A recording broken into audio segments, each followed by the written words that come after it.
Hello friends, नमस्ते, प्रणाम। मैं शालू मिश्रा अपने यूट्यूब चैनल से सभी दर्शकों को स्वागत करती हूँ। तो आज मैं आप लोग को सुनाऊंगी ये सबसे सुंदर वायरल शिव चर्चा भजन है। आप लोग सुनिए और जैसा भी लगे कमेंट में बताइएगा। तो एक बार प्रेम से बोलिए शंकर भगवान की जय। तो आइए मेरे फ्रेंड्स, देर न करते हुए अपने गीत को मैं प्रस्तुत करती हूँ। हम ता भोला जी के जाटा में नहाइले बानी हो। हम ता शिव जी के जाटा में नहाइले बानी हो। हम ता जावन जावन मंगनी उता पवले बानी हो।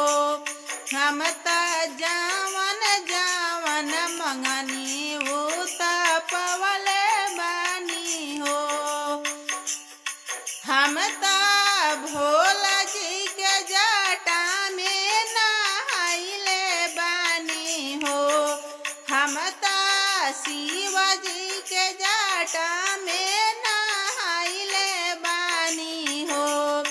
हम ता जावन जावन मंगनी उता पवले बानी हो। हमारा घरवा के मालिक हमार ससुर हवन हो। हमारा घरवा के मालिक हमार ससुर हवन हो। हमारा दिल के मालिकवा हमार स्वामी हवे हो।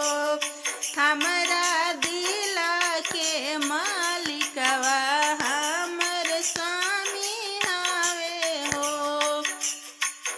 हम ता भोला जी के जाटा में नहाइले बानी हो। हम ता शिव जी के जाटा में नहाइले बानी हो। हम ता जावन जावन मंगनी उता पवले बानी हो।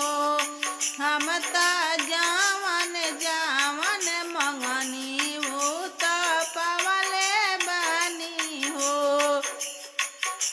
हमारा घर के मालकिनिया हमर सासु हाई हो। हमारा घर के मालकिनिया हमर सासु हाई हो। कि हमारा दिल के मालिकवा हमर स्वामी हवे हो। कि हमारा दिल के मालिकवा हमर स्वामी हवे हो। हम ता शिव जी के जा